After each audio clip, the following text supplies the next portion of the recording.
Unmute myself. So hello, we're back.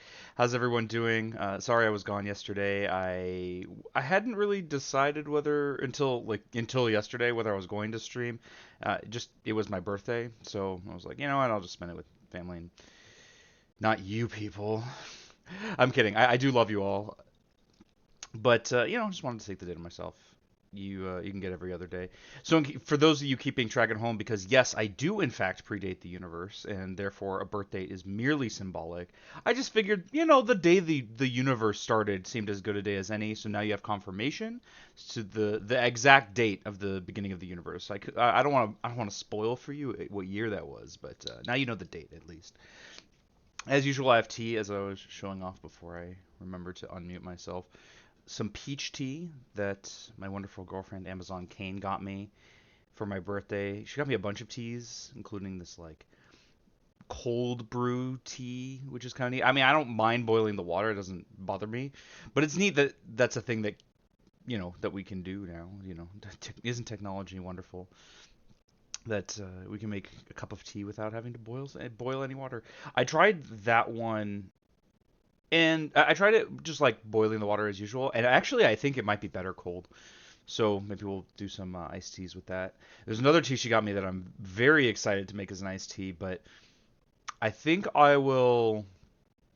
I think I'll hold you in suspense for that one because I want you all to see it for the first time before I tell you about it. It is very interesting. I tried that one too. It's pretty good. Yeah, she was very nice to me. Got me a bunch of teas. Had some had some cake. It was a good time. Just chill day for my birthday. However, you know who wasn't having a chill day? Uh, Donald Trump. Because I forgot to.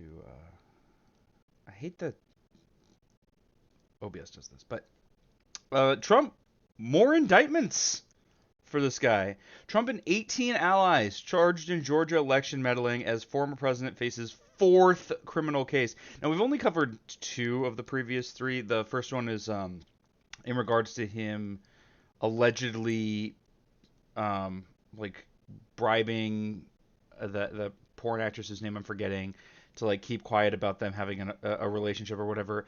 That one is just like I don't know. I think it just didn't strike me when it happened. I don't want to go back to it. But yes, this is the fourth one. We covered two and three, so let's cover four.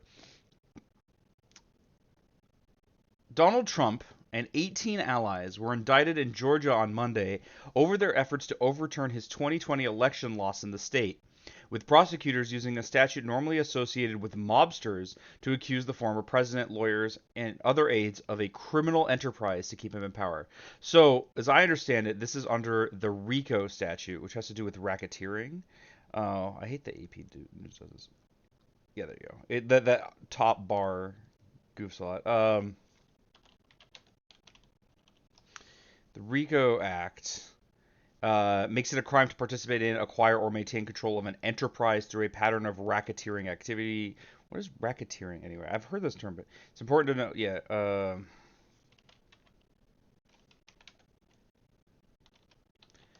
Google is already aware that people are searching this a lot. It's the act of acquiring a business through illegal activity, operating a business with illegally derived income, or using a business to commit illegal acts. Okay. So that's what the accusation is. Okay. Oh, we got a bit of a spoiler. The nearly 100-page indictment details dozens of acts by Trump or his allies to undo his defeat, including beseeching Georgia's Republican Secretary of State to find enough votes for him to win the battleground state, harassing an election worker who faced false claims of fraud, and attempting to persuade Georgia lawmakers to ignore the will of voters and appoint a new slate of electoral college electors favorable to Trump. So if you remember when we read the previous indictment, this came up a lot. There was a ton of Georgia stuff. If I remember correctly, Georgia was the largest section of that indictment of just all the stuff that was going on there with the State Farm Arena clip that kept getting passed around after being debunked to the people who were passing it around, so on and so forth. Uh, you might be confused as to why these charges are being filed then. Well, Georgia, the state, is filing these charges as opposed to the DC charges, the ones in regards to in regards to the indictment that we had read previously, which are federal charges. So these are state charges. At least that's my guess as to what's going on.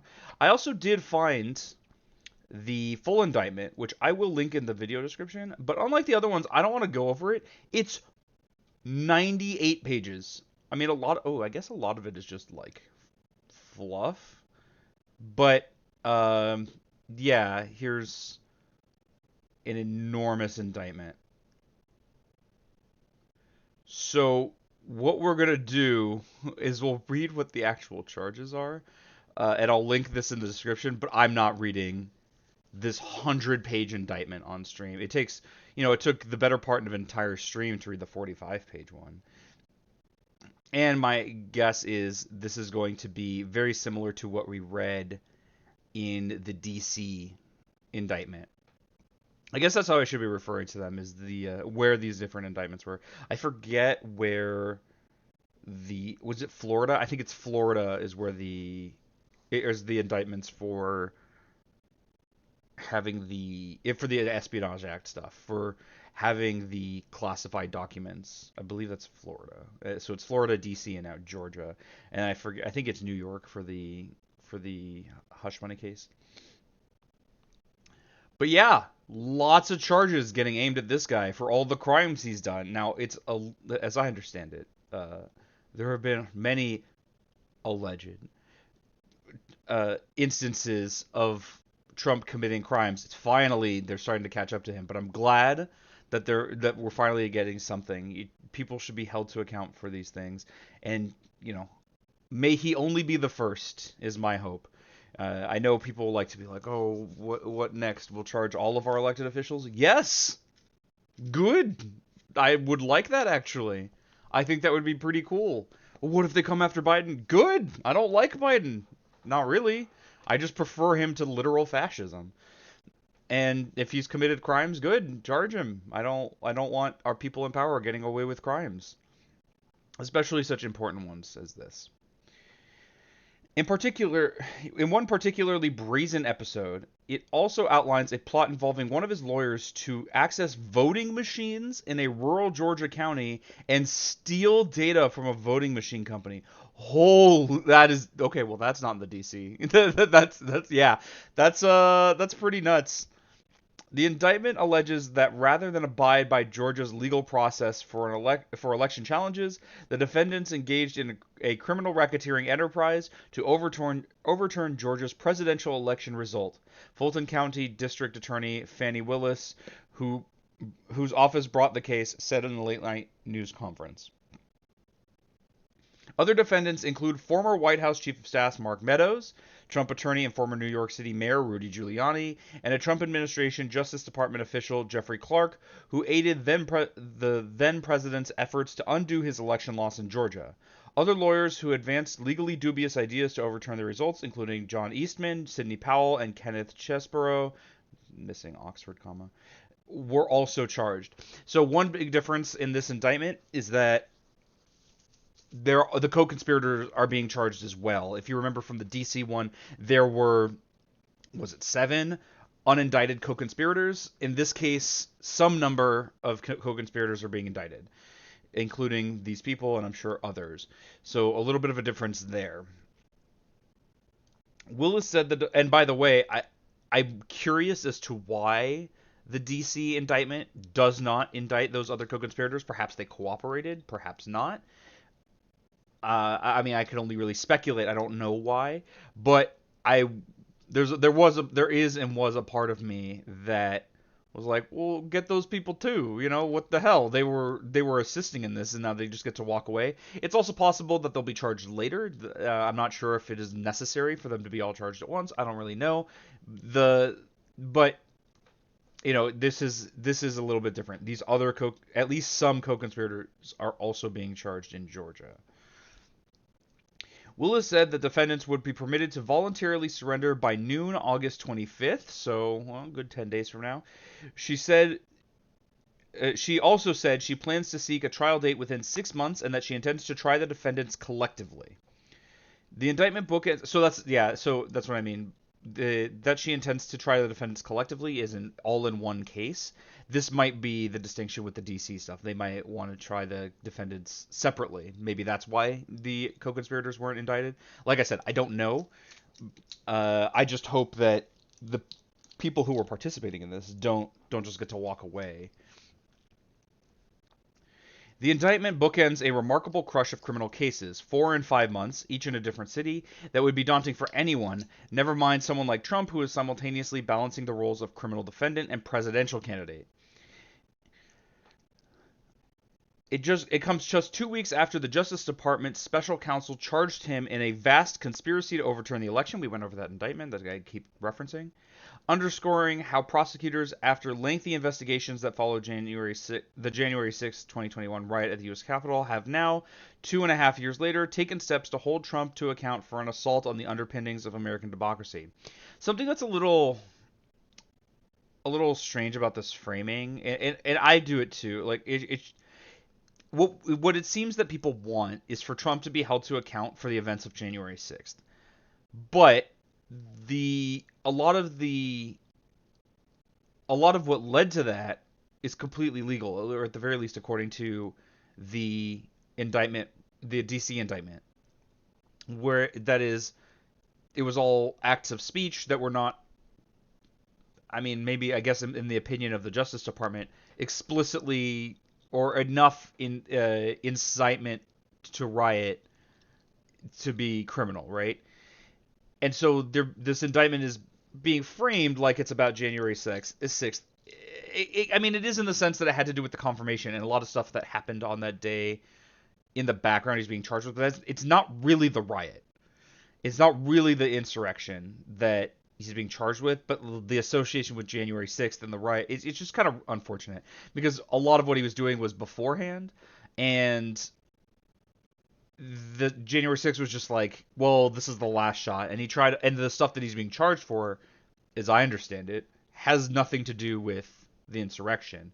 It has in everything to do with pressuring Pence to do what he's not allowed to do, has or to get the false electors in there, or get the votes sent back to the states, which isn't allowed, or to delay the proceedings, not actually stoking his base into an attack on the Capitol. As I understand it, he is not being charged for that. So, like, to frame it in terms of this January 6th riot, I mean, I get it. I also want to do this because I also want justice for that event. It's a little misleading, and I try to avoid doing that, but it's so hard, right? Because you want, or at the very least, I mean, I do, and I think a lot of people do, want this event to not be just, yeah, it happened, and then everyone was walked away and it was okay. Now, to be fair, a lot of the insurrections, a lot of the people attacking the Capitol have been charged and sentenced and all that stuff, and more, I'm sure, are being charged constantly. But there is a desire for catharsis from people at the top, people who had instigated this, who orchestrated it, to you know to be held to account for their actions. But that's just not what the DC indictment is. The actions to which he's being held to account are surrounding the insurrection, but not actually stoking it in the first place. The Georgia case covers some of the same ground as Trump's recent indictment in Washington, including attempts he and his allies made to disrupt the electoral vote count at the Capitol. So something to note is, yeah, this is kind of what I figured. So it's some of the same ground, probably because some of it is, not within the purview of whatever indictment. Some of it is probably like, well, by federal standards we couldn't prove this, but by Georgia standards we can, or vice versa. So we're gonna get slightly different groupings of things. Also, the group of co-conspirators seems to be different. So what they can be said to have done is going to be different. So these aren't identical, even though they're regarding similar actions. Some of the same ground, but not all of the same thing. But in its sprawl, and by the way, this is one of those things. Like, I mean, I'm not a lawyer. Maybe someone who knows better. This feels, for the amount that it is, the amount that it is the same ground. does this get around the issue of double jeopardy simply by being a federal and a state is a case, as in two different bodies are trying it, or is this not an issue for some other reason? Because I know, like, one of the what is it, the Sixth Amendment guarantees that you cannot be charged more than once for the same offense. This is why once someone's acquitted, they can go talking about if they did it, because they can't be charged again. It doesn't matter. Uh, and I wonder why that isn't an issue here, or maybe it is, and maybe that will be part of the defense. I don't actually know. So if anyone knows, if anyone knows about the law in this case, I would very much be interested in hearing why that it is or isn't, or could potentially be, or whatever, an issue. But in its sprawling web of defendants, 19 in total, that's a lot, the indictment stands apart from the more tightly targeted case brought by the special counsel Jack Smith, which so far only names Trump as the defendant. Yeah, okay, so this saying so far, maybe there's a chance that the other co-conspirators can be added to the indictment. I don't exactly know how this works. Again, not a lawyer. But yeah, it seems like this is a lot more broad, whereas the DC stuff is more specific. That might be because the aim of the DC indictment might be different. Their aim might be we want to have only what is most likely to stick be presented, and we don't want like some of it to be that might be part of it. It's hard to, I mean, it's, unless you work in that office, it's probably very difficult to know why it was so much more specific than the Georgia case seems to be. In charging close Trump aides who were referenced by Smith only as unindicted co-conspirators, the Georgia indictment alleges a scale of criminal conduct extending far beyond just the ex-president. That said, there are, I think, 7 unindicted co-conspirators in the DC case, and there are 19 here. So it's also more than just the ones listed in the DC indictment. The indictment, with charges under the state's racketeering law and language conjuring the seedy underworld of mob bosses and gang leaders, appropriate for Trump actually, accuses the former president, his former chief of staff, Trump's attorneys, and the ex-New York mayor of... Sorry, I'm trying not to growl at every missing Oxford comma, but... and the ex-New York mayor of being members of a criminal organization and enterprise that operated in Georgia and other states. So while this phrasing conjures images of like the literal mafia, and you're thinking of the Godfather sitting there asking you cases to ring or whatever, a criminal organization literally is an organization that engages in criminality, right? And if what they did was a crime, which it seems to be, then their organization is a criminal organization. It doesn't have to be like organized crime in the way that you think of like that is the sole purpose of this organization, but that is what this is. If what allegedly occurred actually did occur. I keep saying allegedly to cover my ass, but like I don't know. It seems like the evidence is pretty substantial. The indictment capped a chaotic day at the courthouse caused by the brief but mysterious posting on a county website of a list of criminal charges that were to be brought against the former president. Reuters, which published a copy of the document, said the filing was taken down quickly. There's been a lot of stuff about this. I don't know if this is necessarily related. Oh, I see what their problem is. Oh man, AP News, you gotta fix this header bar. In any case, I was seeing a lot of stuff online of like Trump and Trump supporters trying to stoke fervor at like, oh, look what they're doing, it's so awful or whatever. I wonder if this is related. I'm not sure. A Willis spokesperson said in the afternoon that it was inaccurate to say that an indictment had already been returned, but declined to comment further on a kerfuffle that the Trump legal team jumped on to attack the investigation's integrity. Trump and his allies, who have characterized the investigation as politically motivated, remember we talked about this, even if that's true, who cares? Like, literally, who cares? Did he do the thing? If it's politically motivated and he did do it, well then shouldn't that be the only thing that matters? And if he didn't do it, well shouldn't that be the only thing that matters? Who cares if it's politically motivated? That said, it in a way it is, in that it's motivated by the political interest in maintaining a democracy, but it's not. Well, this is a political enemy, so we're going after him, and that's the only thing that's here. That is incorrect. But of course, they want to paint it that way because they can't actually defend him. What he did was pretty clearly indefensible, and so it's race to anything to change the subject. Did he do what is being alleged? I don't, don't care about the other questions of is it politically? Who cares? Did he do it? If he did, then why should he be? Why should he be exempt from our laws? And if he didn't, well then, well, that's the actual issue, and that why are you not talking about that? And also, hopefully, be found not guilty in court if he didn't. Immediately seized on the apparent error to claim that the process was rigged. Of course, Trump's campaign aimed to fundraise off of it. Of course, sending out an email with the since deleted document embedded. In a statement, and yeah, also you can kind of tell when they get nervous. You can see a lot of Trump specific Trump supporters starting to get more and more agitated at specific kinds of charges. MTG in particular was going off on, was it Truth Social, to about these claims, like, oh, you seem a little worried, Marge. I mean, obviously she's not in this indictment, and so maybe she doesn't have anything to be worried about, but maybe it's, oh shit, if politicians can be charged for crimes, well, we'll see.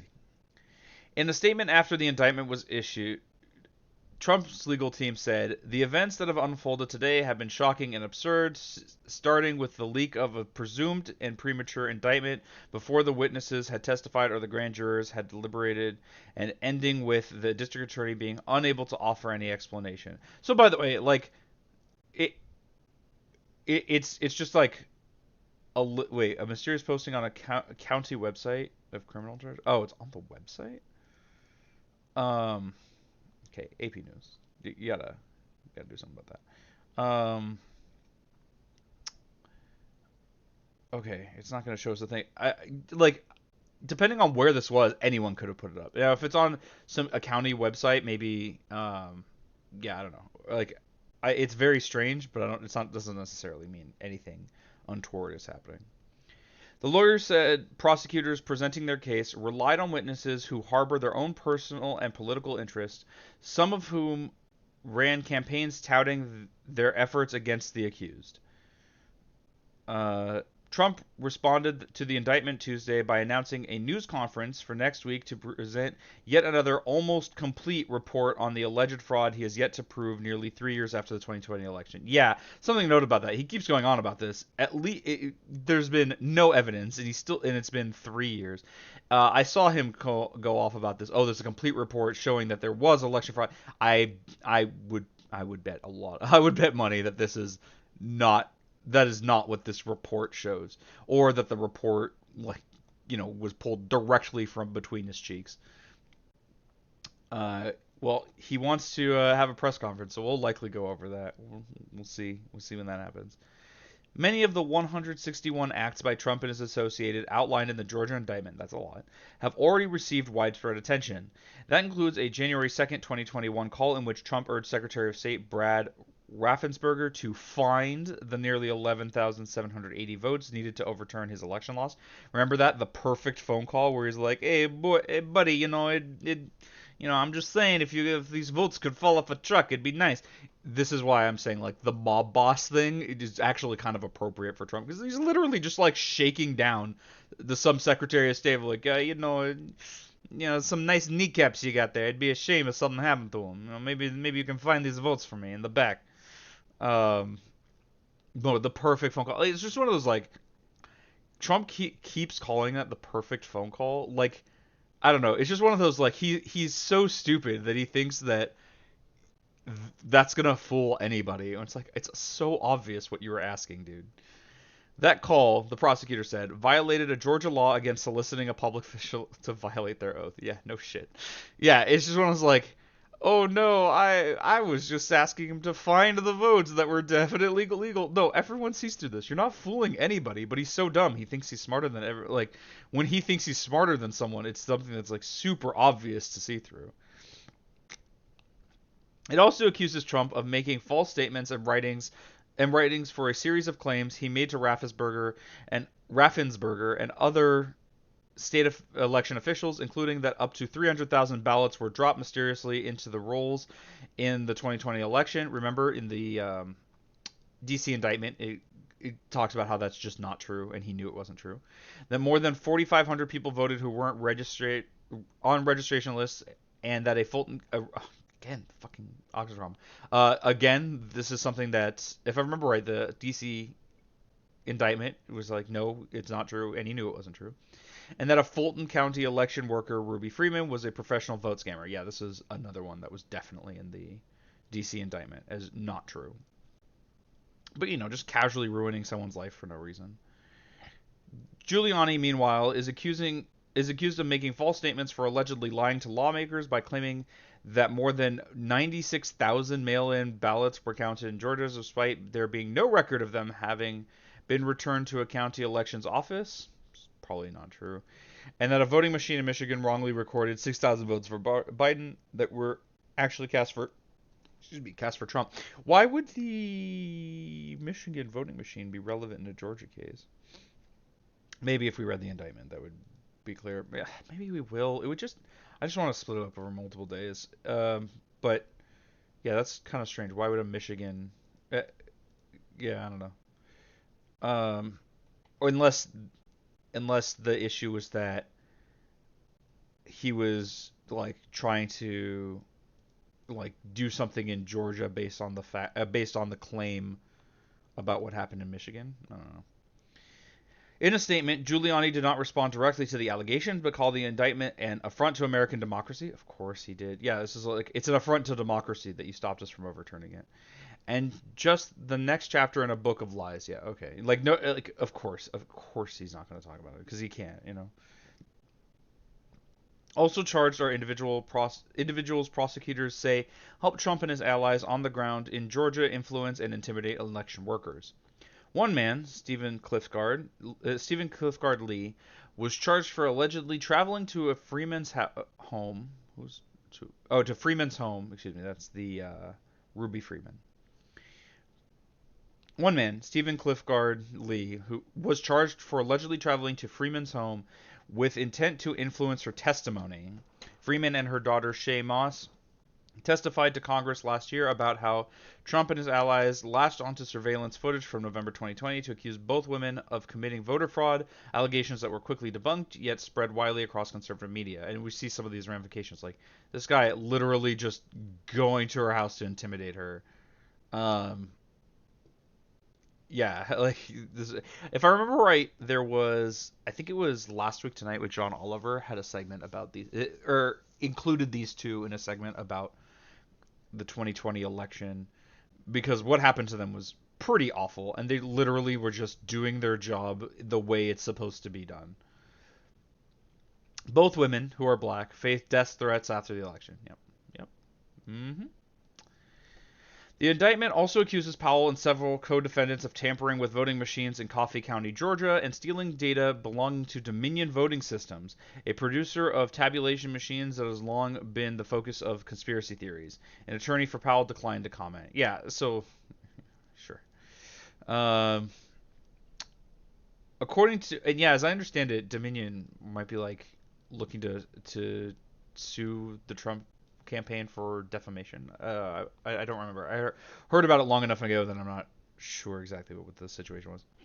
According to evidence made public by the congressional committee investigating the January 6th riot, Trump allies targeted Coffee County in search of evidence to back their theories of widespread voter fraud, allegedly copying data and software. Besides the two election-related cases, Trump faces a separate federal indictment accusing him of illegally hoarding classified documents, as well as a New York state case charging him with falsifying business records. So this is we know this is the first one was the Espionage Act one in Florida that we read the indictment of, and then the New York case is the one with I keep forgetting her name, the porn actress who um, that, who like was paid off but using campaign funds or allegedly or something like that. So yeah, I guess that was New York. As indictments mount, Trump, the leading Republican candidate for president in 2024, often invokes his distinction as the only former president to face criminal charges. It's funny that he would point that out because I feel like his opponents ought to be. Like the only one who like does crimes so blatantly that even the US government is like, "All right, we'll take notice despite the fact that you're a person with money and power." But he's like, that's because they're coming after. It's that he's attempting the martyrdom angle, whereas it's no, no, no. You just did the crime. Like, it's you're the first president to so provably have done crimes. He is. Don't get me wrong. Other presidents have done crimes, but this is very provable. I mean, Nixon was just pardoned, so we didn't find out. I actually think that was, in retrospect, I think that was a huge mistake. Pardoning Nixon, that is, set the precedent. Charge people for the crimes they commit, even if, or rather, especially if they are people with money and power in elected office. He is campaigning and fundraising around these themes, portraying himself as the victim of Democratic prosecutors out to get him. So this is again like the like victimization. There's a difference, right? He's painting it as like, oh, they're just out to get me. But let's say someone, let's say you have someone. Oh, I guess we were just talking about the mafia. Let's say we're talking about like a boss in a mafia family. Be like, oh, the feds are always out to get me. Like, is that because they're doing something wrong, or is it because that's what their job is to prosecute people or to catch people who commit crimes, right? It's not just because prosecutors are charging you with stuff doesn't mean that you're unfairly maligned. What if you did the thing? And notice again, he doesn't want to talk about that. He wants to instead just be like, "Oh, poor me, they're charging me." Well, if you didn't do the crime, then maybe you wouldn't be charged here, right? Have you thought about that part? But of course, we don't want to. He doesn't want to talk about that part because he cannot possibly excuse what he did or claim that he didn't. He notice he hasn't even tried to be like, "Oh, they're saying I did this thing, I didn't do it." No, he's saying, with the press conference that he has planned for next week to claim that, oh no, there was in fact voter fraud and so I was in the right, or which by the way he still wouldn't be, or this is a witch hunt, but never talking about, like, never even denying, never even saying, well, I didn't do these things, because he can't.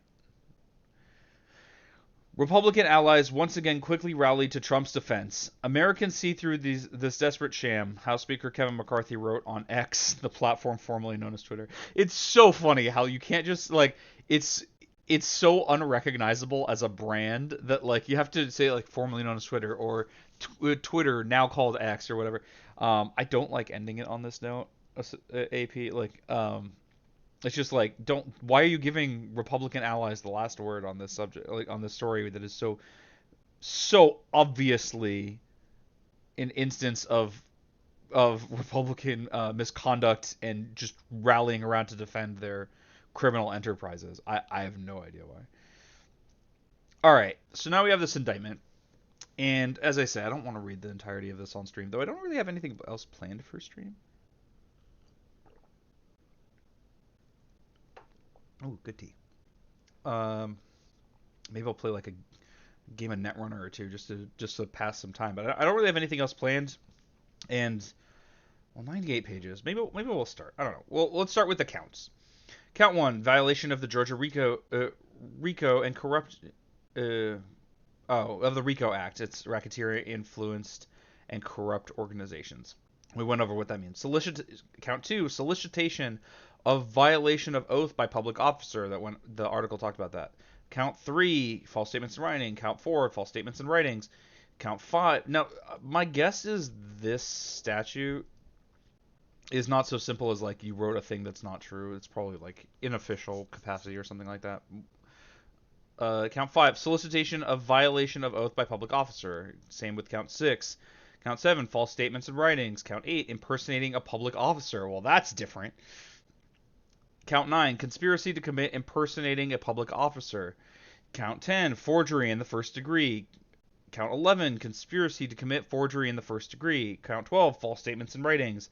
Count 13, conspiracy to commit false statements and writings. Count 14, criminal attempt to commit false documents. By the way, anytime you see these duplicate charges, there might be multiple instances of the same thing, or it might be different people charged. Because remember, this is a conspiracy with 19 defendants, so it's possible that defendant 5 is charged with count 7 and defendant 13 is charged with count 8, or the same defendant 7 did both of did one instance of this on in December and then another instance in January or something like that. Count 15, or were we on count 14? 14, criminal attempt to commit filing false documents. 15, conspiracy to commit filing false documents. 16, forgery in the first degree. These are 14 and 15 probably in relation to like getting the fictitious slate of electors to get right, because there were those like documents of authenticity or whatever that they're supposed to have, like the governor's supposed to sign off on it or whatever. That might have to do with that. Forgery in the first degree, conspiracy to commit forgery in the first degree, false statements and writings, conspiracy to commit false statements and writings, criminal attempt to commit influencing witnesses, criminal attempt to commit influencing witnesses. Again, this might have to do with the Ruby Freeman instance, or it could be another instance. Criminal attempt to commit false statements and writings, solicitation of violations of oath by public officer, false statements and writings, false statements and writings, false statements and writings, filing false documents. How many counts are there? Geez. Solicitation of violation of oath by public officer. Count 29, false statements and writings. Conspiracy to commit solicitation of false statements and writings. Conspiracy to commit solicitation. So that's interesting. So like conspiring with other people to get someone else to do this crime. It's like 3 layers of crimes in this one count. Well, I guess conspiracy isn't necessarily a crime. You can conspire with your friends to go get ice cream and just be like, that's fine. Conspiracy isn't necessarily illegal. It's only illegal as I understand it, it's only illegal if what you're conspiring to do is illegal. Which I guess in certain very anti-ice cream areas, maybe it could be. Count 31, influencing witnesses, conspiracy to commit election fraud, conspiracy to commit election fraud, conspiracy to commit computer theft, conspiracy to commit computer trespass, conspiracy to commit computer invasion of privacy, conspiracy to defraud the state, solicitation of violation of oath by public officer, false statements and writings, perjury. So that's 41 counts. Let's see, I'm trying to estimate how long it would be to read this to decide. Maybe we'll do this on like Tuesday and Thursday. Okay. So yeah, it's full enough where it would take a bit to go over it. I don't want to do that now. Maybe we'll just read. Let's see. We were on page 13.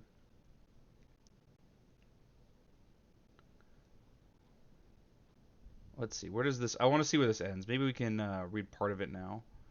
Maybe we'll break it up because we've read all the other. We've read 2 out of the 3 other indictments. So the first. Okay, so we'll read the first portion. Or no, or active racketeering. Where does count 1 end?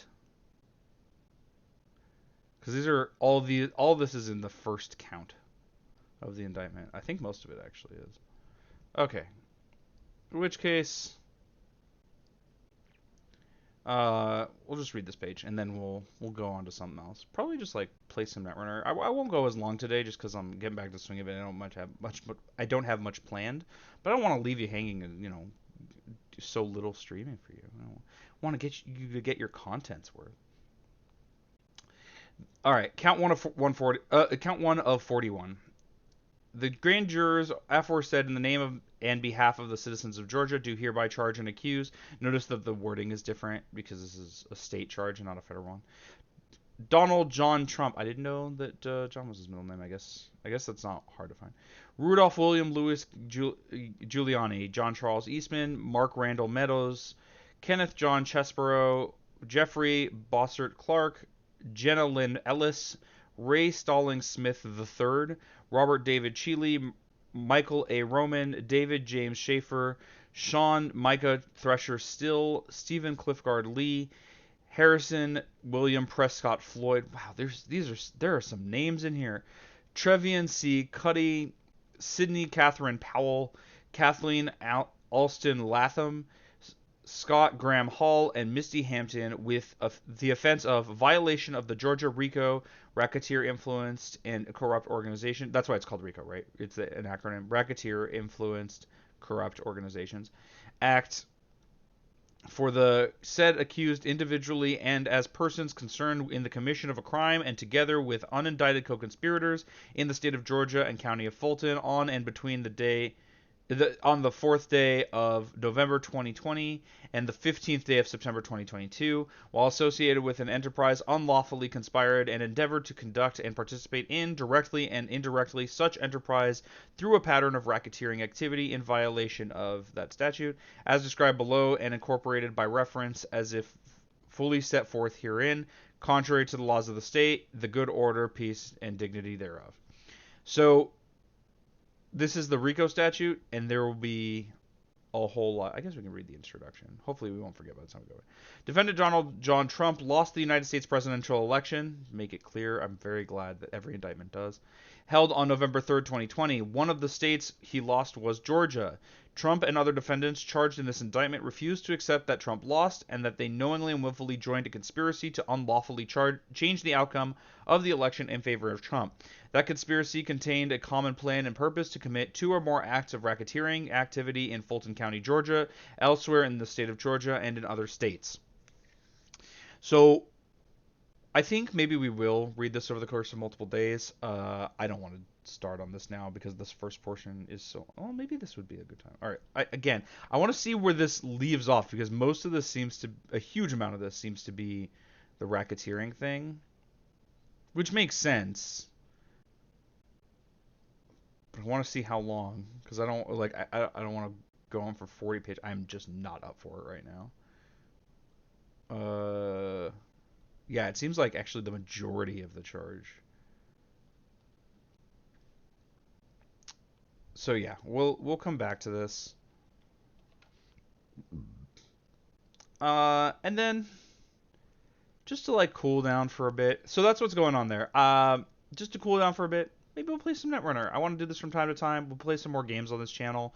When Hades 2 comes out, I very much want to play that. That'll be a lot of fun. I played a lot of Hades 1, so it'd be cool. Let's play a runner game as for startup. I probably just play the 1 and then oh, this is that Matryoshka deck. Just to chill out for a bit, hang out, and then we'll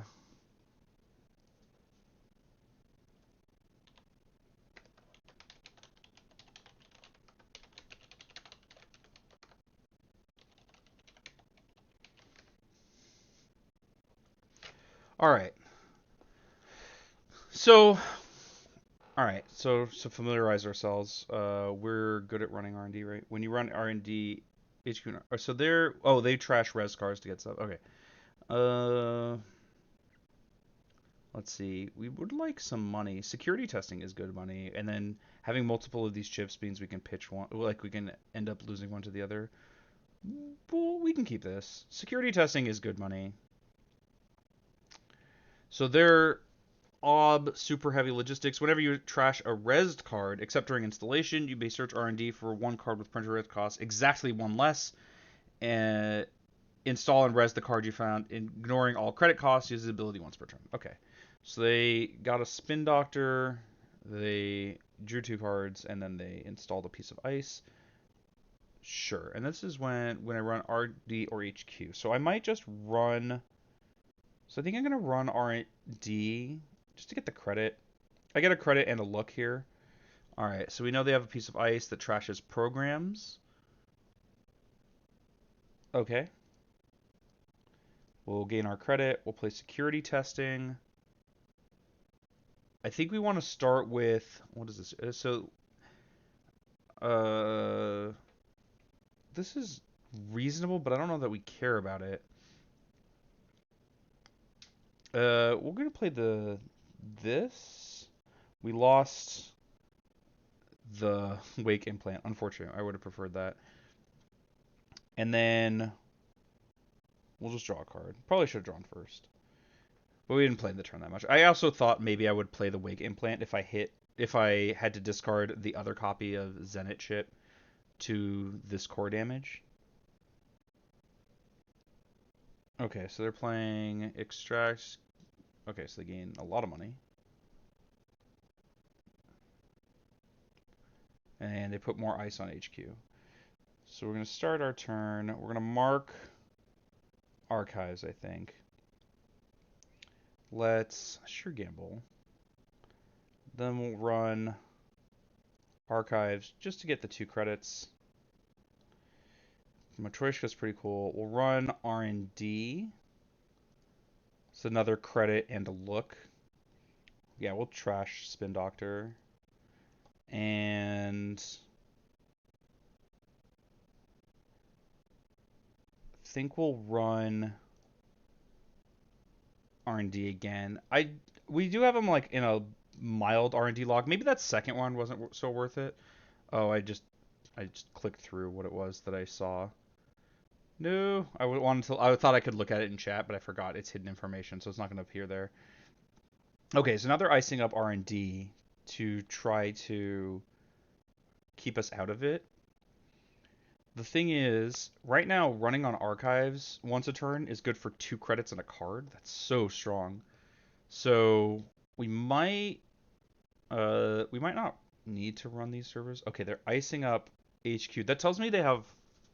Oh, that's weird. It tells me they might have agendas in hand, or that they're not confident about the ice they have in front of HQ. It might be that uh, ice that destroys programs, and since we don't have any, they don't. It's not that big a deal for us. Let's start with our run on archives. Then, okay, another wake implant. That's actually not bad, but I don't think it's useful just yet. Let's run this Spin Doctor. See what they want to do with it. They're likely to use it. Yeah, they're likely to use it in part because they already have a Spin Doctor in there, and they shuffled in Spin Doctor and 1 unseen card. Let's.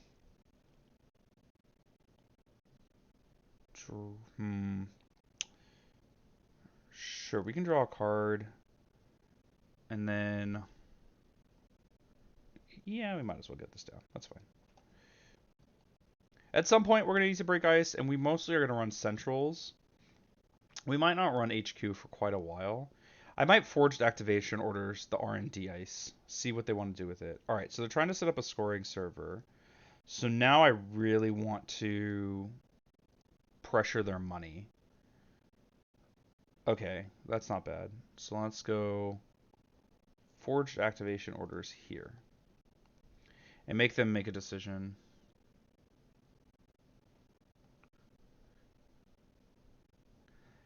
I've had issues with forged activation orders before where it's like always find the really, really cheap ice. In this case, it was medium size. So when it encounters this ice, you may trash another install card, and then they can't break the printed subroutines for remainder of the encounter.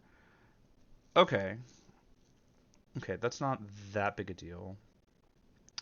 So I think at this point we can go Matryoshka and then host Matryoshka. Now that said, they have a lot of rig shooting, is what it's called in Netrunner. Basically, a lot of destroying programs, which is really bad for us because if they blow up our Matryoshka, they take everything else with it.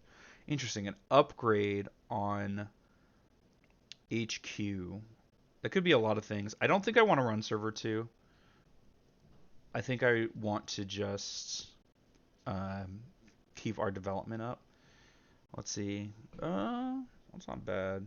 Well, that's actually really good because we can install this chip, then we might be able to just draw 2 cards. So we can get this down. Yep, we did. Cool. Penny Shaver's not bad.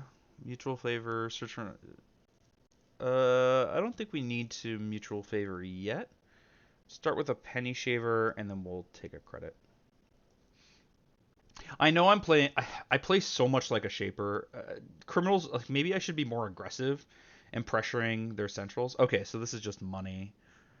They're not actually trying to score, which is good and bad. On the one hand, like they're obviously they're making money out of this, but on the other hand, they're not going to score out of that server for a bit. How does this work? Trash when you install cards to make me. We'll still mark archives. We'll poke archives and see if they want to res to stop me from getting money here. Let's see, Enigma. Enigma doesn't do anything.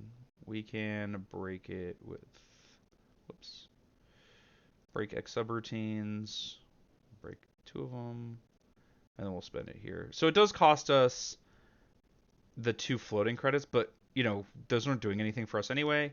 And they spent 3 credits on their Enigma. Let's sure gamble, draw a card, and draw a card. Now that said, we're not. It does also cost us like 1 Matryoshka activation any turn that we use it. One thing I want to force them to make the decision on is I don't want to run into this anvil until they've or it's on a run HQ even until this regolith mining license runs its course. The idea is they want to trash stuff anyway, and it's more or less free for them to trash the mining license with the 3 credits left on it. So I want to force them to make a decision before letting them get this free thing. If it's sitting here, it is eating up a piece of ice that isn't protecting something more relevant. They can't just move this ice. Okay, so they're overwriting it. Oh, okay. So I guess that solves that problem. Let's. Okay, it doesn't matter which one. We'll put mark archives. Even if we, well, I guess running for a card isn't that relevant. I think we can probably break into server 2, but they probably know that as well.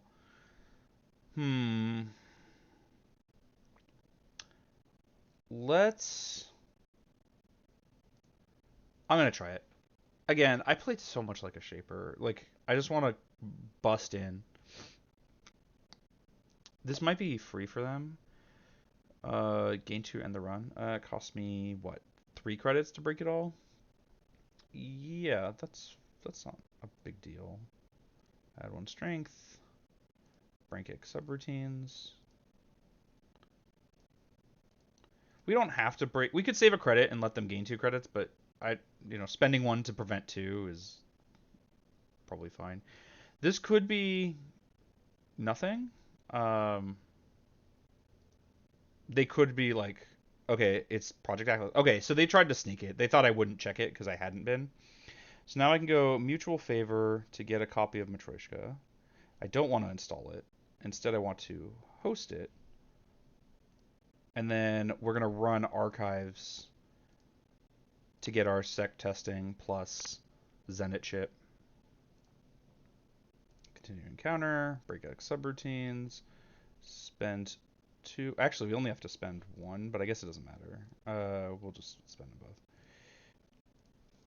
Because we don't care if we lose a click since we don't have any. Okay, not bad. Cat's Cradle. Res cost of each code gate is increased by 1. Break a code gate. Okay, code gates, I guess, are going to be a little more annoying for us, is the idea. This is probably here for a reason. Okay, so now they know that we might check it, so they're icing up a little bit more. The glacier is building.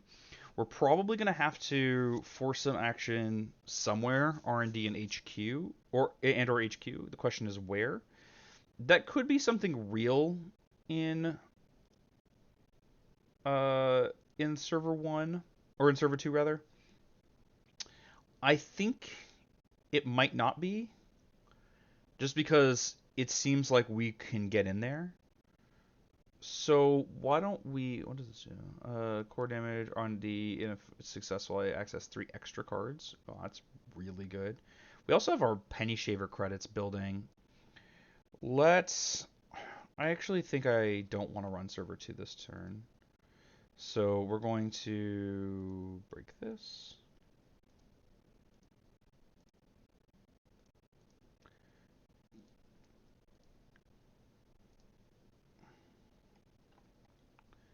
Breach our server, get the credits, cool. Forged activation orders. That's actually pretty good. I do want to know what this is. So we'll make them make a decision again. Sometimes just what you have to do is just like put pressure by asking them questions. And it might be that there's a right answer to that question, but like, you ask enough questions, they'll get it wrong at some point.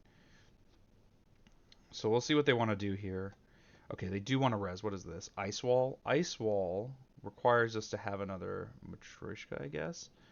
Because these are two barriers, so we can't just install Cat's Crater, and we're 2 credits away from that. So we're not going to run the ice wall. This is the problem with forged activation orders, by the way, is you just hit something cheap like this. So instead, what do we want to do? I think...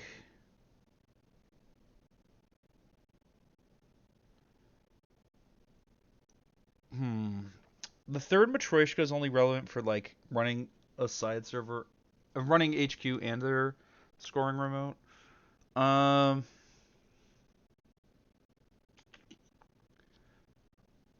we can run HQ, and then I should tell them I'm thinking. We can run HQ and just jack out if they res the first piece of ice. I think I'm just gonna invest in the future. Actually, let's get another Matryoshka, not install it, then we'll host. So now we can break up to 3 pieces of ice in a turn. Again, I'm thinking so much like a shaper. Okay, so this tells me that the server 2 does not have an agenda. They would have, well, maybe it does. It could have a 5-3. No, because they would have, I don't think they would have installed the way they have. HQ just is so safe right now. I'm guessing server 2 is not an agenda. I'm going to start poking HQ. One of the ways that criminals come after your money is just they force you to spend all of it. Nowhere, like, I was getting value off of running archives, so they had to put an ice there. And then like, oh wow, that's a lot of ice on server 2. Okay, we're pressuring HQ this turn for sure. Put security testing on archives, and then we can just run. Let's take our Penny Shaver credits, and then we'll run HQ. See what they want to do.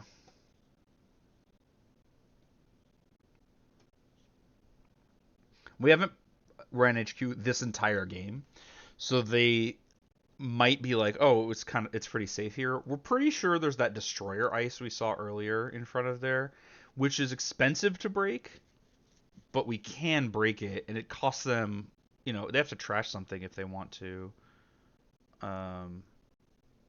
If they want to prevent it. Do I have to click continue movement? Oh, I guess maybe I do. Oh, okay. I guess they didn't want to res that one.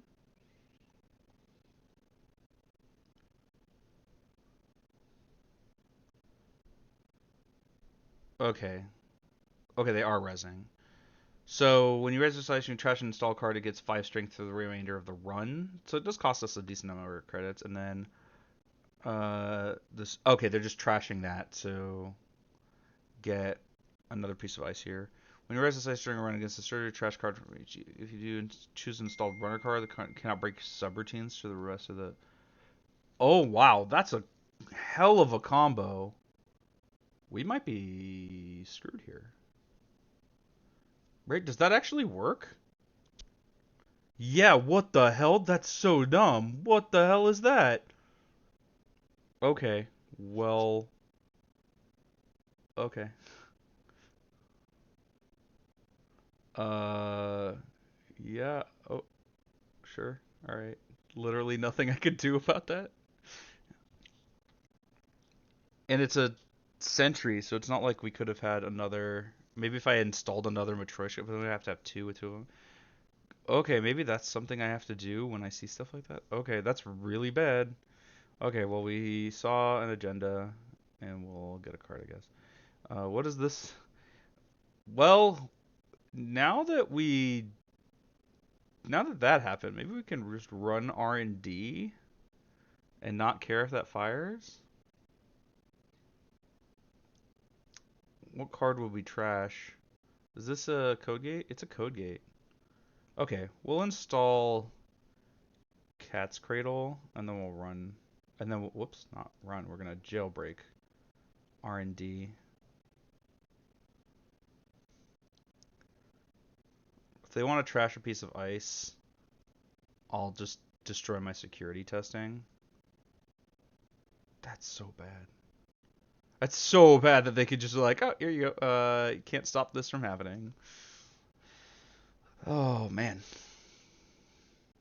And that was what, 4 Matryoshkas gone? Yeah, so there are only 2 left, which means I can break 1 ice a turn for the rest of the game when I find the other 2. And remember, I used 2 mutual favors to build those up.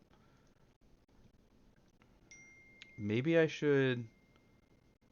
Okay, so well, that's interesting because now they can. Okay, sure.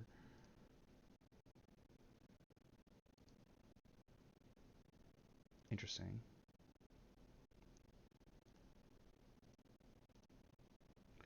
Uh, sure, we can trash that and then hostile takeover. Okay, we are on game point, but our resources are very low. That said, they have a lot of ice on server 2. That's just not going to matter anymore. They spent a lot of money here. Okay, so now they have a hostile. They have a rather a Oaktown renovation. I can never break into that server again, so that's really safe for them. But HQ isn't actually that safe. I can let them blow up the Cat's Cradle. And then just because this doesn't end the run, so this other ice has to end the run, which if it does, I don't have to worry about the Stavka. So what do we do here? Hmm. Hmm.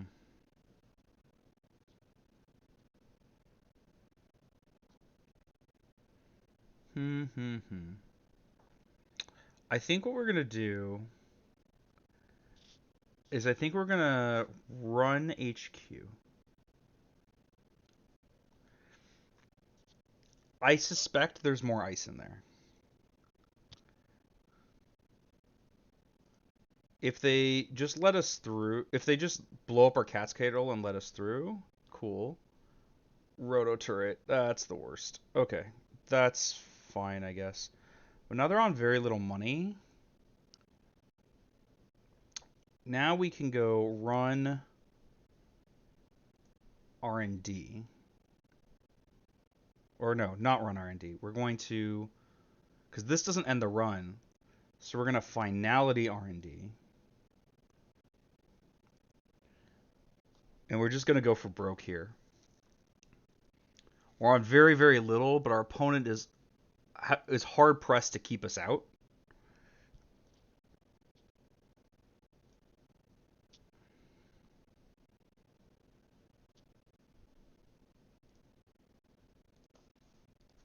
Wow, wow, we did it.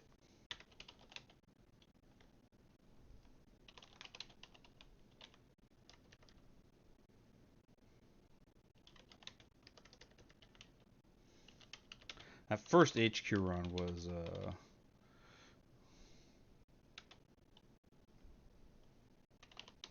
nuts. Did they leave already? I don't think so. I'm I'm just gonna talk to my opponent.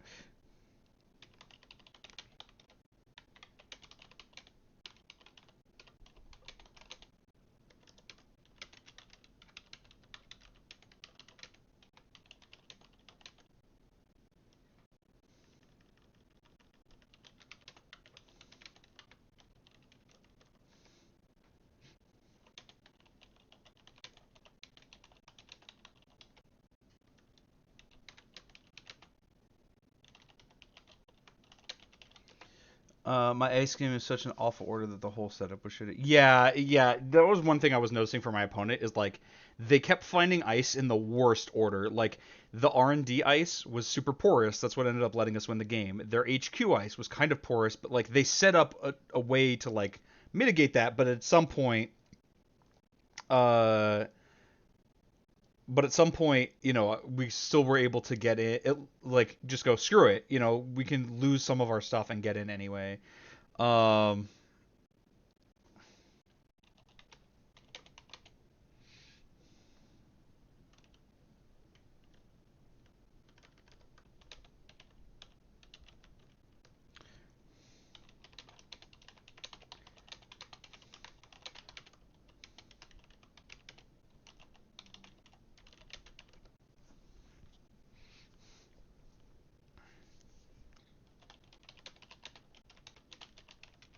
We'll see if they want to play again on the other side. I'm down to play another game.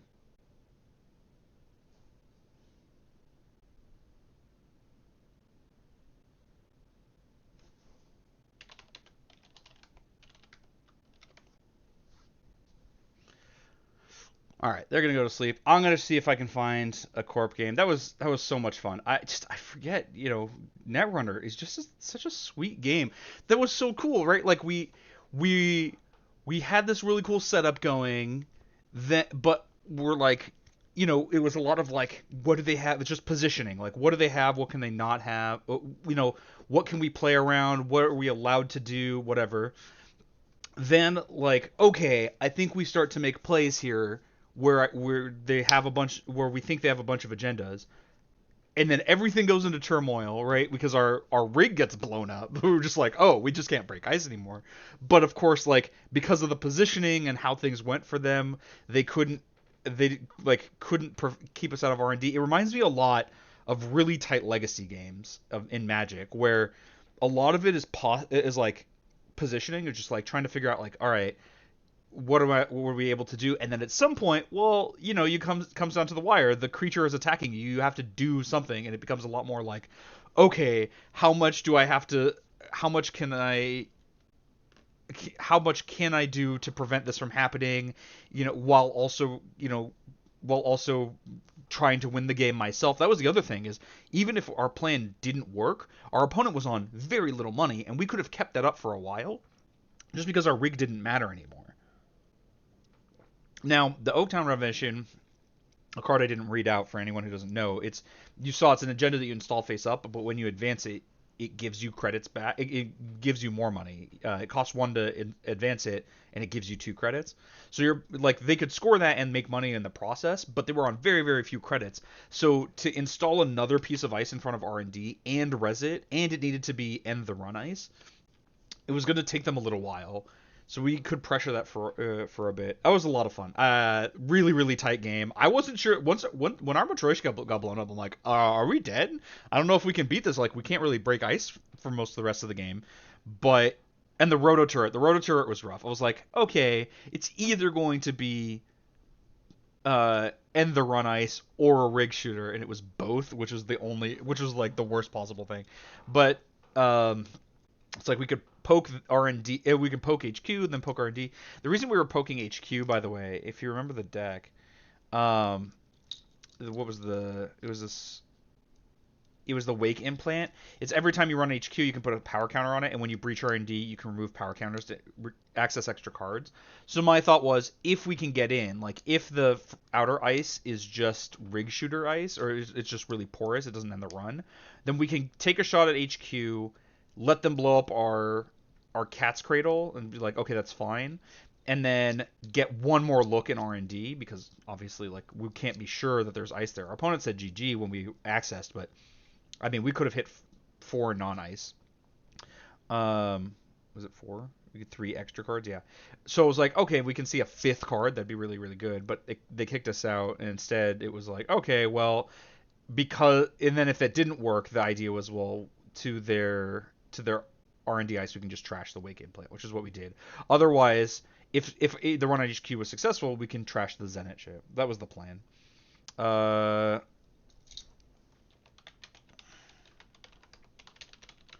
I just want to double check that it's okay with them that I'm streaming.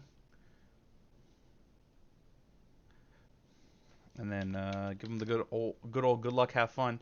This community is just also very nice. Like, I don't know.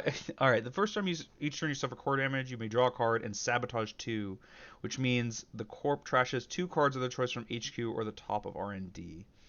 This hand, let's see, we have Bloop. So I can't actually res my eyes. This is okay. The Hansai review is okay. I think we're gonna mulligan this. We can do better. All right, so let's start things. All right, we got okay. Derez is this doesn't really matter. Nightmare Archive we can hold on to. Let's. Okay, Anarchs are good at pressuring everywhere and making you care about archives. I think what I'm gonna do is I'm gonna put Bran on. Actually, don't even care about HQ. Let's put Echo on R&D. Magnet on HQ and just take a credit. I do want to see about, I don't know, this like harmonic ice package. I don't know how good it is. Maybe we need more. Maybe there isn't more. Every time I find them, I'm like, oh, it's my only piece of harmonic ice. Yeah, that seems good. And then was trash up to two cards. Wait, what? Okay, so they're taking core damage. Uh, okay, so let's trash this and the top card of HQ, I guess, or of R&D. Okay, they hit a biotic labor.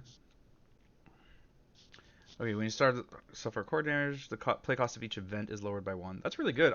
Oh, I guess I was gonna say why didn't they play that before their sure gamble? Because they might not have had their sure gamble afterwards. And they trashed their console. I'm sure they have more. It's get 3 hand size and you suffer a core damage. And when his corpse stores an agenda, sabotage 1. Okay, okay. I see what they're up to. Let's install the Spin Doctor and start getting to it. Don't really like that. This doesn't really do anything. Biotic Labor is pretty bad. Yeah, this is all pretty bad. So let's just take a couple of credits and end the turn. If they run the Spin Doctor, I'll let them have it. If they don't, we can score this bifurcation and get 2 more cards out of the Spin Doctor, which is pretty cool. Let's see, what is this? Run any server. When a server team resolves during that run, place a power counter on this event. When the end runs, draw a card for each power counter and gain 3. We can. I'm kind of torn. I kind of want to let them in. Now, if they hit the 5/3, that would suck. Most of our hand isn't that big a deal if they hit it. They won't draw a card if we let them through. Spending 3 credits also keeps me really far from this governance. I'm going to take the risk. And then if they don't hit ice, if they don't hit an agenda, which they didn't, first of all, they don't get to draw a card. They just spent a credit and a card to make a run. That was it. It's pretty bad. But if they don't hit an agenda, which they didn't, maybe it'll look like I don't have agendas. So only if you make a successful run on Central Server this turn, place a power counter on it. When your turn begins, if there are 3 or more power counters, trash this hardware and sabotage 3. Otherwise, place. Oh, wow, that's pretty rough. Okay. A lot of sabotaging. So this is some like very anarch behavior. Now they might think because like I didn't res my ice, so they're like, oh, I guess it's not worth keeping me out. Or they might think it has like a lot of subroutines. They can have this. I don't care. I might just go credit government subsidy. I just need money. But now I will try to keep them out of HQ because I have 3 agendas in here. I can start making a scoring remote with Bran. The problem is that I just don't like. I don't want to score this 5/3 and these 2-1. I don't really want to score yet either. On top of the fact that I don't need to make a scoring remote to score them. Maybe I want to just score them before they get their console down. God, Anarchs are so hard to play against. They apply so much pressure in so many ways. The great news so far is that they're they haven't sabotaged very much. Botulus. Okay, they can break subroutines on this. The magnet is now going to be great. I'm so glad we didn't res this, but we're going to want to res it at some point. And also, Botulus on Echo isn't that big a deal. We are going to res this. But now we can also we can bifurcation to derez it, which will give it another power, another end the run on it when we res it again. Okay, dirty laundry. What do I have in here? Oh, right, that's actually really good for us. All right, do you want -1 point or do you want a core damage? I guess they're okay with core damage because it gives them another sabotage, and a card draw. But they they can only put up with so much core damage, obviously. And we have that. Oh, actually, I just realized we have that agenda that makes is easier for us to score the more core damage they have. So the fact that they're trying to do that is pretty nice. I like Bloop given that I have Echo, but we don't need to do that right now. I want to get some of these agendas out of my hand. So let's advance, score, and then we'll return probably this government subsidy, and then we'll derez our Echo. Because when you res and derez, it keeps the counters on it. So this it does start to get out of hand. It costs us a little bit of money. Hopefully, we'll find like a hedge fund this turn. That's a good card. This card is very strong. Dr. Nuka Vloric. I'm not gonna try. Dr. Nuka. Um, it's 3 clicks for 6 cards, so it's averaging 2 cards per click. Now, obviously, you don't get cards on the first one, and like it's not 2 cards, but it's run any server if successful, add a card from your heap to your grip. Okay, so just gonna run archives, sure. So that's basically just a regrowth, or I guess in this game it's an archive memories. And what do they get back? They added Marrow. Okay, so they have their agenda. Unfortunate. We don't need. I don't think we need this biotic labor, and then we could just. Hedge fund was our top card. I wanted it. Maybe we just install maybe we just score the bifurcation so we can get back hedge fund, which will put us to like almost. Oh, we can just play the government subsidy. What am I talking about? I'm thinking it costs 15. It makes 15. All right, so let's go install here.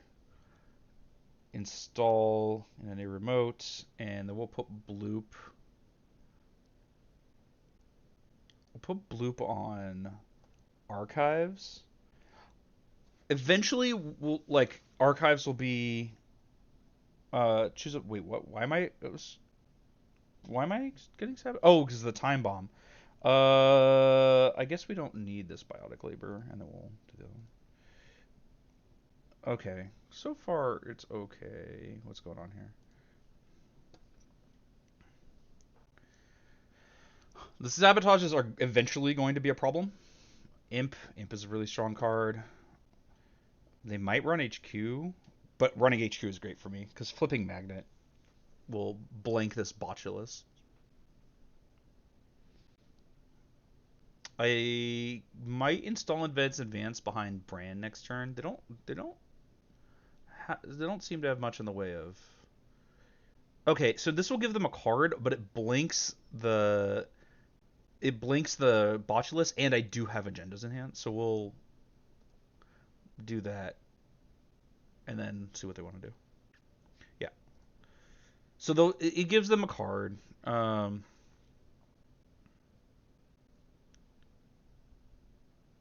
Oh, this makes them 3 credits no matter what. Okay, sure. So the last time it was make a run, gain 2 credits. That's still good. But now this botulus isn't a problem. R&D is better protected, and we can try to score our 5-3. I would love for them to score to like not run the brand so I can just res it for free. But if I can res Bloop for free, that's also pretty good. It'll let them know what it is, I guess. So maybe and I also want to res. Okay, so they have a Mayfly. Mayfly, how much does it cost to break the end the runs? If they only break end the runs, it costs them 5, 6, 7 credits, so they can get in.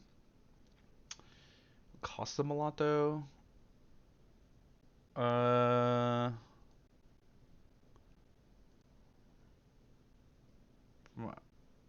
piece of ice only. Maybe I just score another bifurcation? Hmm. I don't really want to give them 3 points. But on the other hand, it does cost them a lot to get in here. They could spend their turn, right? They can spend clicks on it, but that's only if they anticipate that it's something like Bran. Let me tell them I'm thinking. If I had other stuff to do, this would be a little bit easier, but I don't. So like I could draw to find stuff, but I think I'd rather. Okay, I think I'd rather. I think I want to cost them. I think I want to cost them the tempo to get in.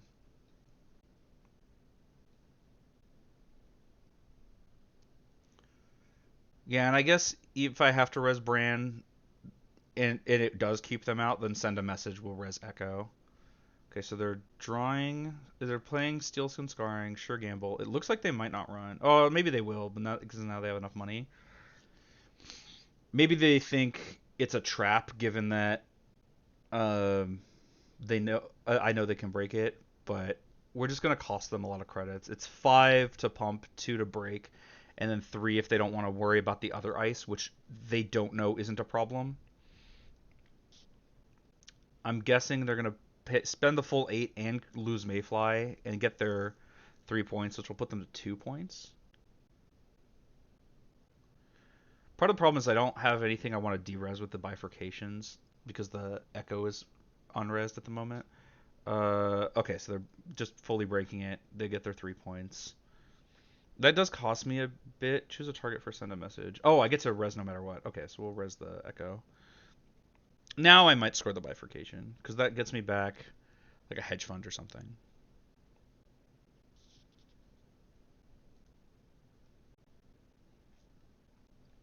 Okay, let's start turn. Yeah, we can install in server 3, advance, score. Uh, Bifurcation can turn this face down. Turn a card from archives. We'll get back the hedge fund, and then choose up to one card. I don't need the second copy of Bran, especially because this first one can get one from archives. That said, that's only if the first sub fires, but it's expensive enough to break where that might happen. Next turn, we're looking to go credit, hedge fund. This 5-3, I think it's a concession to just the format where you don't have better agendas, but oof, is it rough for this deck. Like, we have not scored it yet. It's just so difficult.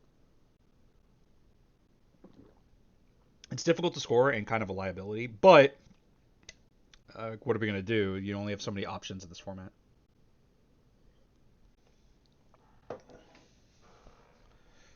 Botulus on our Echo, which is fine because it still costs 3 virus counters to break it. And if we can even bifurcation the magnet to try to get another re-res and move that over too.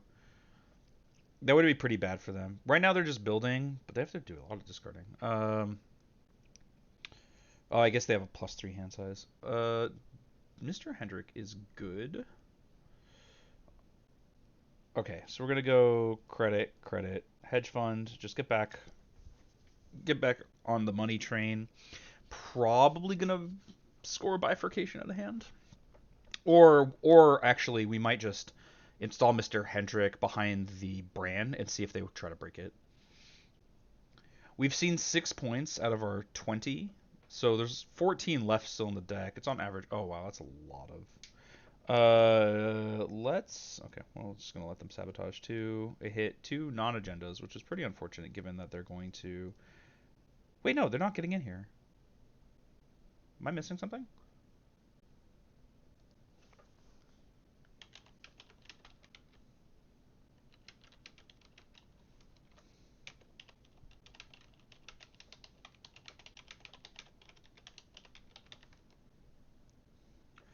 Yeah, it was like they knew they couldn't get in, but on the other hand, there was the sabotage that I did that like gives that information. So I'm asking if they wanted to undo. The only problem is the sabotage, and we'll see if what they say. They just say sigh because like that kind of sucks, but at the same time, like they knew. Uh,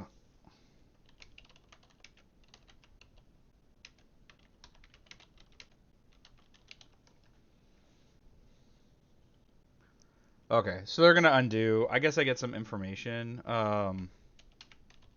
We'll just shuffle. Oh, that's not a command. Oh no, I can shuffle here. There we go.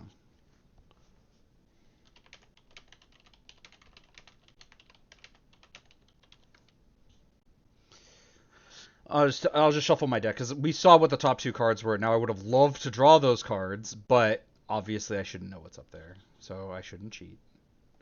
But yeah, they just realized like Botulus can break two subroutines, but Echo will have three, so they can't actually get through. And then we'll see what they actually want to do with their turn. Do I? Oh, I can't res bloop. Okay, you can go.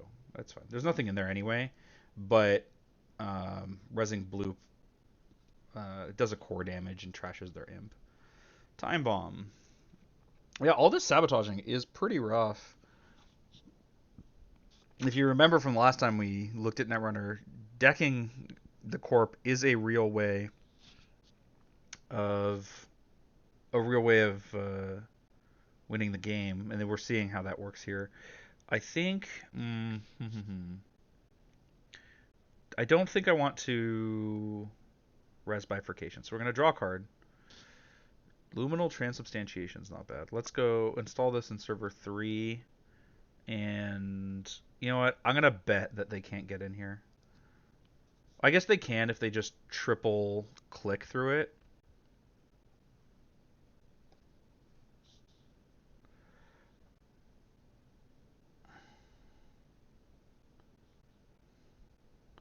They can just click through Brand, but I don't think they want to spend their turn on that risk. Okay, so yeah, they're just gonna finality. I guess we don't need the second echo because we can get it back to wow, just not hitting agendas. To this is really likely to find them some points here. Now that said, they're not going to be able to break into R&D for kind of a while. Yeah, well, Purge Rider's kind of sure. Doesn't really matter, but sure, might as well. Would love for them to hit like Nightmare Archives, but I mean they have to hit agendas here, right? We've seen 3, 4, 5, 6, 7, 8 of our 20, so there are 12 points left, more than every other card. Now, obviously, it's not really divided that way, but still. They have 3 core damage, which means, ooh, Nightmare Archive is great. Which means those agendas that reduce their advancement requirement based on. Oh wow, they didn't find any. That's insane. Well, if we find those 4/2s that whose advancement requirement gets reduced by core damage, we can score them out of hand. Okay, so we're gonna advance 3 times and score. Probably get back. We can get back this Echo. I don't hate that. Oh, maybe we just want to get money. Maybe just get like government subsidy, or I guess hedge funds. Okay, so they're just drawing up.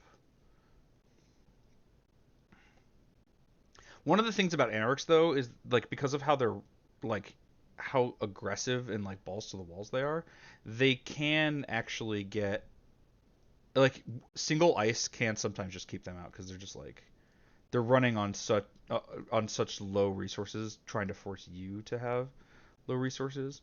So we'll draw a card, gain a credit, hedge fund, and then end. All right, so we're on 4 points. They're on 1 point. They have 3 core damage, which they can only do so. They can only handle so much of that. When your turn begins, you choose a server. First, uh, the corp would resolve a substitute instead. Do 1 net damage. Well, that's really interesting. Oh, that's what they were talking about in chat. So they can run R&D, but it costs them a lot. Um, Brand can cost them a bunch of clicks if they try to run through it. Uh, let's just score this. Mm, actually, let's go put this in server 3, put this in a new remote, take a credit. My thought is these sabotages are eventually going to be a problem. Okay, we're just going to mill 3, but now we also have. Wow, still no agendas in that. That's incredible. I mean, we're running out of resources here, so this will work. Run HQ if successful instead of breaching sabotage 4. Well, that's rough. I think we might actually just discard this agenda. Uh, oh, right, they're using Bakar to make it just deal in that damage. Um, I think we will trash that. Okay, they did hit one other agenda, but we have a spin doctor, so we can shuffle back in the 2 agendas that are in there. But we're gonna hold off of doing that for the moment. We don't need to, and they're safer in archives than they are in R&D at the moment. We're gonna score this Project Vitruvius, which will put us to 6 points, making me wish I still had that bifurcation. So maybe I should have let them mill one and hold on to it. But yeah, I don't know. Okay, let's start the turn. I think I want to give myself more options on what to trash. So we'll res that. Okay, we can trash like hedge fund or something. I guess we're still trashing hedge fund. Advance, advance, advance, score, and then we'll return. Actually, why don't we return this bifurcation? Haha, I am very smart. And then we'll put the Vitruvius back. We'll trash that to the sabotage. We're on 8 cards, so we do have to win rather quickly. We have the win in our hand. They can access HQ once for free, but that's a 1 in 3. They can access archives, but okay, what's this? Okay, so they can break. I will sabotage down to just bifurcation, I think. Okay, so they're breaking that. Yeah, we can. My concern is that they run back. How much sabotage can they still do? I don't think enough, right? This is the second one of these. Okay, we're just going to. Okay, we're just gonna let it happen. Still only 4 points in archives. At some point, they might want to check it. That's my thought. Is if I just trash all 4. Wow, where are my agendas? I guess there are a lot of them hanging out here, right? 6, 7, 8, 9, 10, 11, 12, 13, 14 points. Okay, so there's 6 points left in R&D. That's still a lot.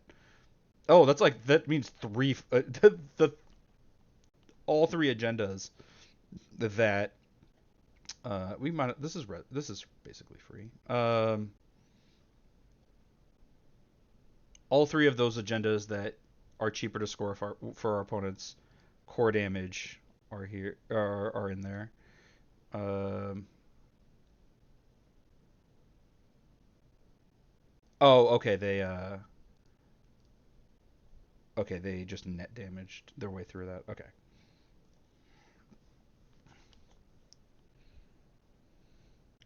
All of our agendas were just at the bottom of R&D. That's crazy. Now, they think they're not just dead, but we know we have the last bifurcation in our hands.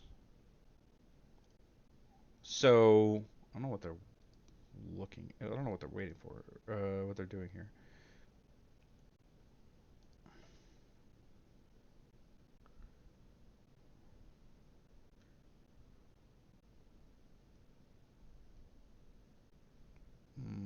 What's going on here?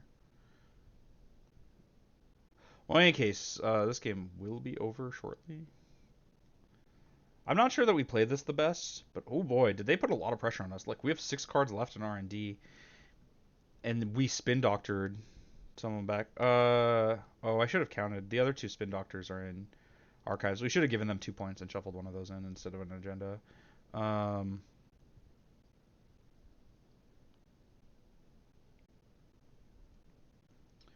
these three did get replaced with the thing. Did my opponent just AFK?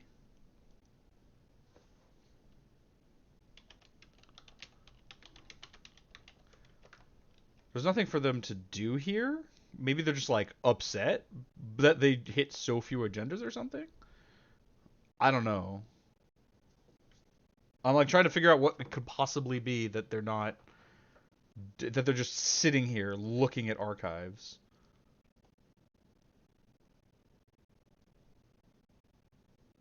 Oh, I just realized that this for some reason doesn't cut. Wait, why does it cut off there? Oh, we're gonna have to fix that.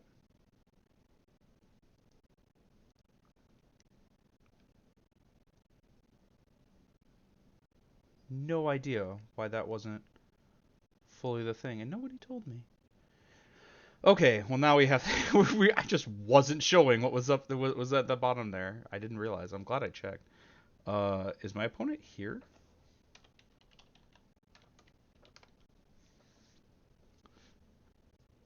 They might have just left. We have a spectator. Like they didn't leave the game. It'll show in here if they had actually clicked leave game. But they like if they just walked away and just were like fuck it. Um, because that can be really frustrating. Like they milled so much of my deck and they barely hit any agendas. In fact, I put the second Vitruvius in there. I guess I put the bifurcation that I swapped with it. Like um yeah, almost they milled almost no agendas, even though they were trashing cards off the top of R&D all game. Uh, uh,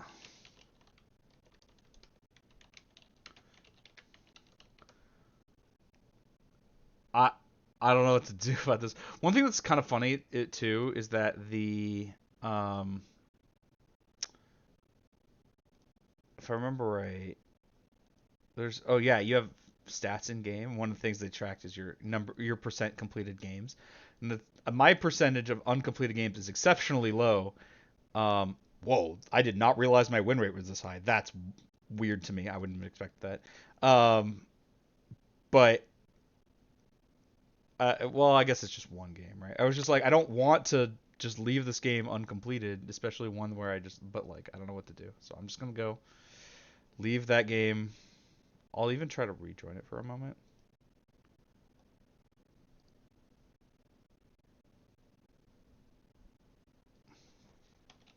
I'm pretty sure they just left. Yeah. Okay. Whatever. Cool. So played some Netrunner, read about. Hopefully we had a good time. Had some great tea. All right, I'm gonna log off. Thanks everyone so much for watching. Don't forget we got that follower goal. Bump that number up. That'd be sweet. Um, and I guess I hope you all have a good rest of your day, and I'll catch you next time. As a reminder, I guess for like future, I guess before I log off here, a couple of things for like general plans going forward. I do want to do more gaming stuff on here, in part because it's a stream. We do gaming stuff, and like sometimes there's not really political stuff I want to talk about. We'll still do like debate reviews and stuff just to keep up the debate stuff. I really like it. I don't want to go away from that, but we try to stream 4 times a week, and sometimes we'll do other stuff. As I said prior, on Wednesdays we're gonna do Magic content that'll be like set aside for that. I do want to do more Netrunner stuff, so we'll mix that in. When Hades comes out, I definitely want to play that on stream. That'll be fun. Or Hades 2, I should say. But we'll mix it up a little bit more than we used to, and we'll just see. If you have any feedback as to what you like to see, what's fun for you, just let me know either in the chat or the comments or anything like that. Which reminds me, I do want to link the indictment, so I got to grab that URL. So that all being said, thanks everyone so much for watching. Have a great rest of your day, and I'll catch you next time. Bye.